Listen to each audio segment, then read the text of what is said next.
Good morning, everybody. This is Jordan, and I hope you're enjoying these random, disjointed, early YouTube channel episodes that I'm presenting you with right now. A movie going to be coming out called Beetlejuice 2, and I'm sure this is old news. I know I'm not the first to break this story, but it's the first time I've seen it, and I am quite interested because I'll tell you why. I grew up watching this film.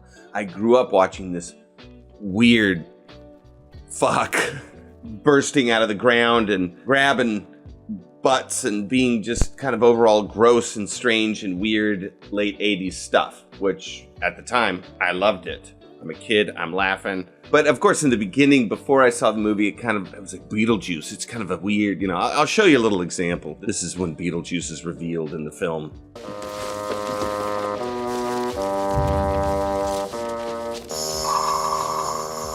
I say we open it. Maybe we should knock first. Hey,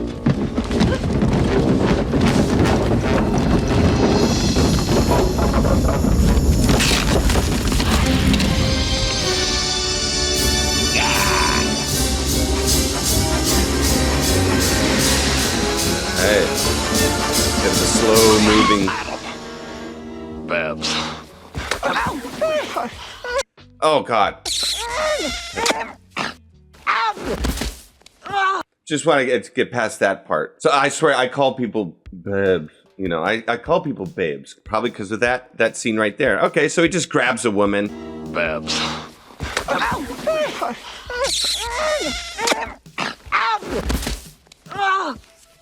Boy, do you know how to pick them. Let me ask you something. Is this relationship really solid? Do I have a shot at her at all? Excuse me. Sure. Am I overstepped my bounds? Just tell me. Come on.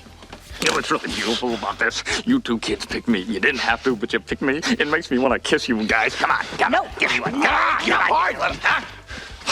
So you see how things were a little different back in the day. Certainly in today's climate. You see how she's just reacting, going, no, stop it, you brute.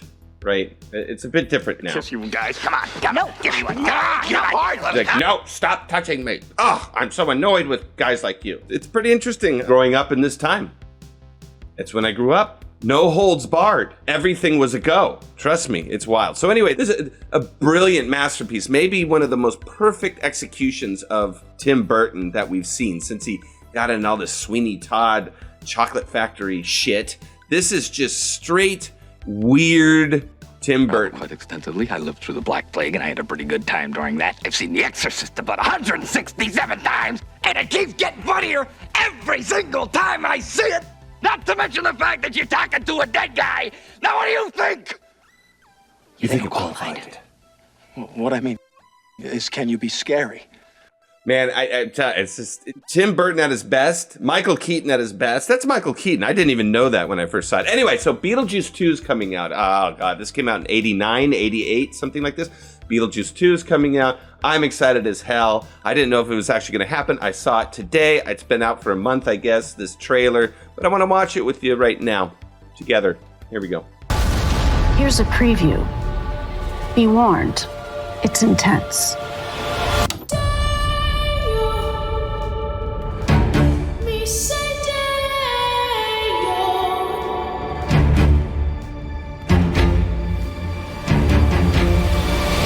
They're all I here. believe Grandpa's dead.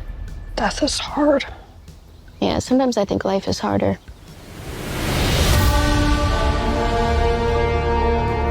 Okay.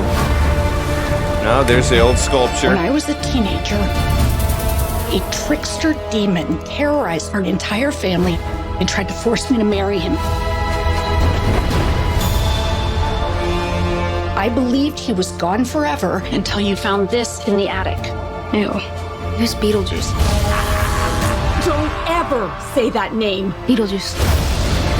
Looks like a mini Audrey. What's her name? Aubrey from Parks and Rec, doesn't it? Oh, Astrid, I am serious.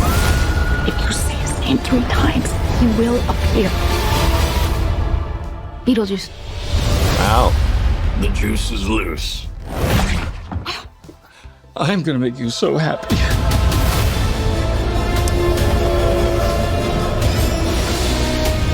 The living, Why are they dancing? the dead, can they coexist? That's what we're here to find out. I'm sorry, I gotta cut right here and just kind of say right away, The dead. this kind of, it's looking a little goofy so far, unfortunately. What we're here to find out.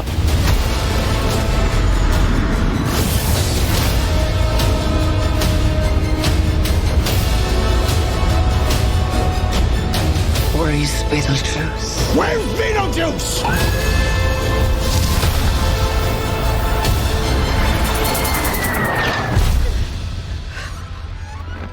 Beetlejuice! Feel free to express yourselves. Don't be afraid. You're a figment of my imagination. Really? Is this a figment of your imagination? Called it. Beetlejuice, okay.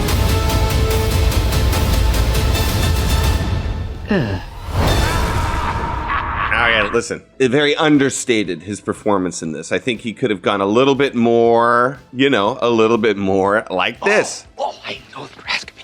Can I be scary? What do you think of this? That's why I called it. Excuse us. For the house, I want to get somebody else. Look at how animated he is. Look, we've been to Saturn. Hey, I've been to Saturn. Whoa, sandworms. You hate them, right? I hate him myself. Come on, kids. He's more animated in this. I'm gonna watch it. It looks okay, but they got to bring in all the kids and they got to bring in all the. But Winona Ryder looks good in it. She looks like she did in the original. Oh, there she is. There she is here. I saw some ghosts. There she is. Yeah, she looks quite similar. And this is the grandpa that died, unfortunately. Rooney from Ferris Bueller's Day Off. He was quite good. He was in all the films back in the day. I wonder if he actually died in real life. I'm sure he did. Let's see. Jeffrey Jones. Oh, he's alive. Where's he at? Why didn't Jeffrey Jones? Oh, no. No, not him, too. Beetlejuice 2 kills off Jeffrey Jones's character after his sex offender conviction. Oh, he's convicted. I had no idea. You can look that up yourself. That's kind of how I feel about it. It sucks. Okay, there you go. That's a good reason. So anyway, there's Beetlejuice 2. Watch for it. Okay, moving on. Man slaps bear while defending his dogs and girlfriend.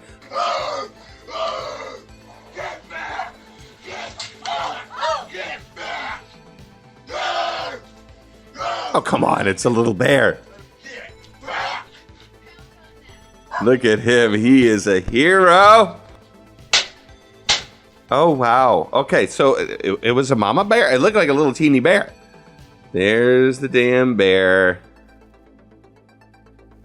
It looks like, I don't know, looks like a little oversized stuffed animal. Not bad. I'm pretty impressed. Bam! He's holding on to the dogs. Yeah, that's some adrenaline right there, let me tell you. I've had a couple of those moments in my life where it's time to do something and you do it. We were driving around a bend. We were all baked out of our minds. I was, it must have been 19, maybe 20, maybe 18.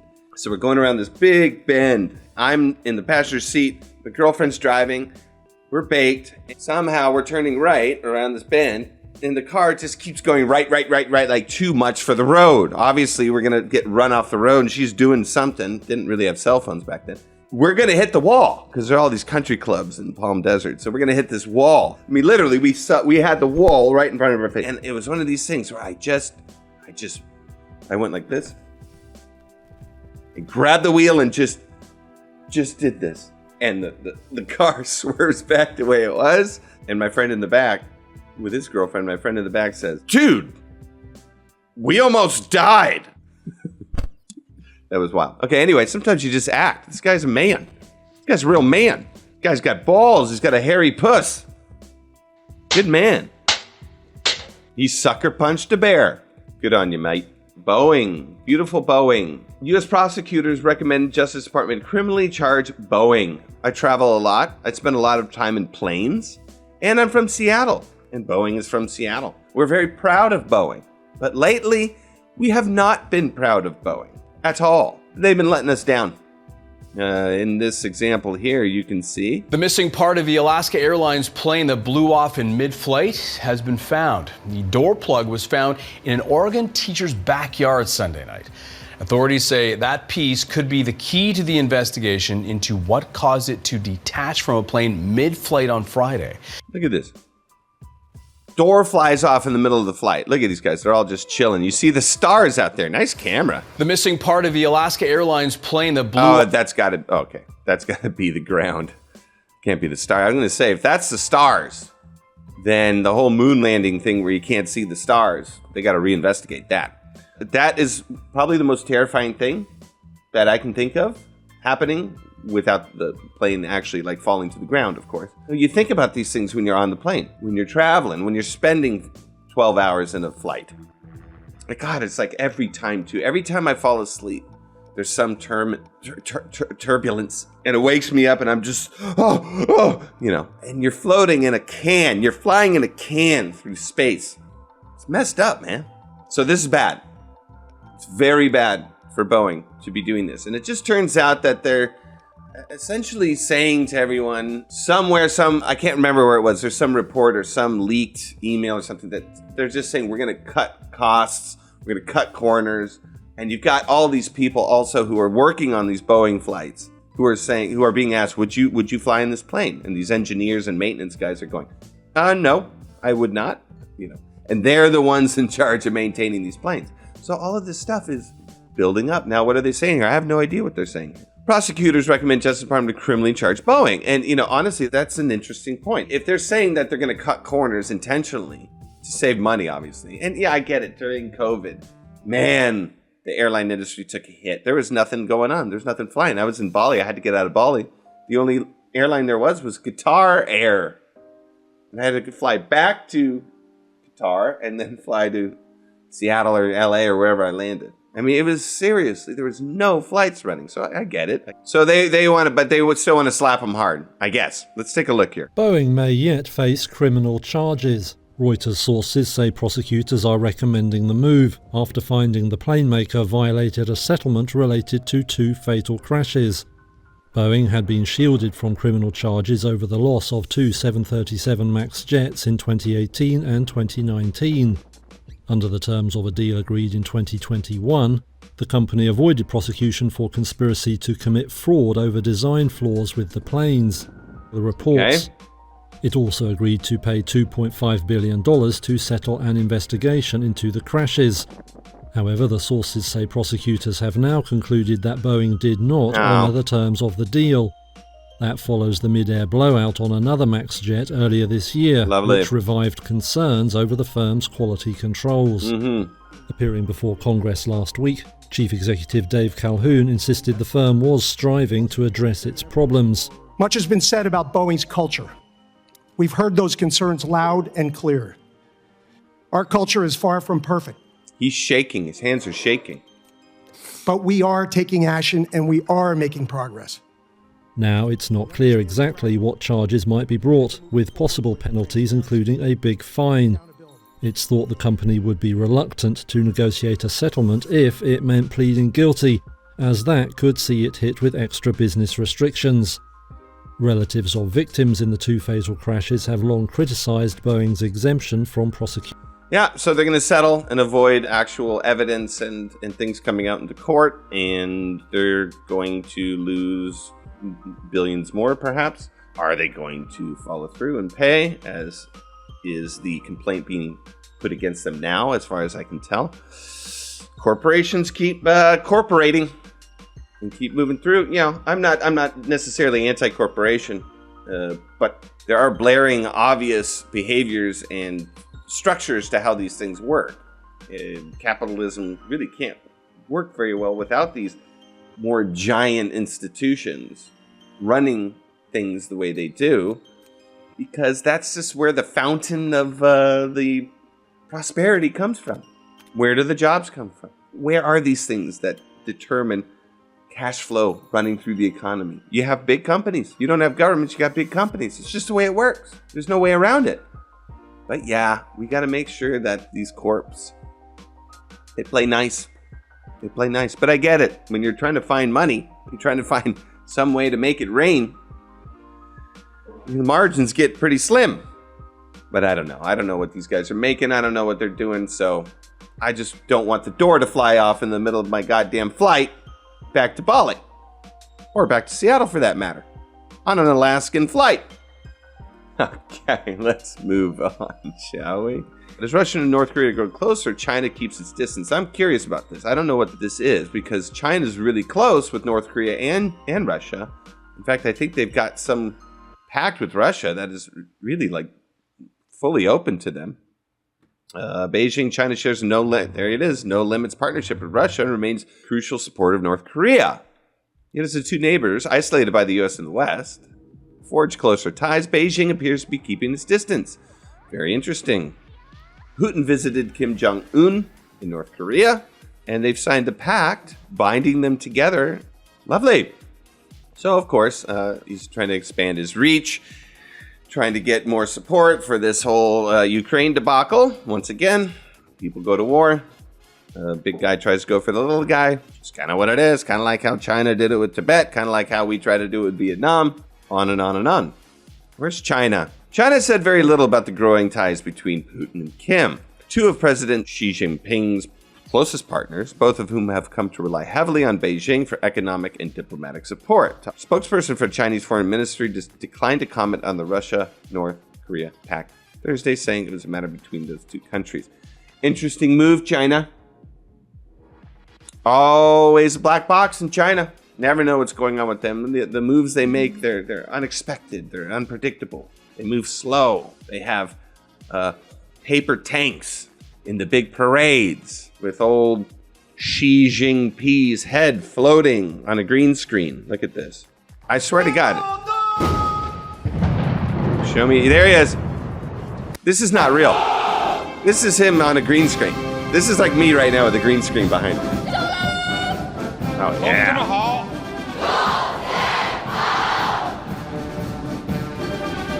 Look at this guy. What happened there?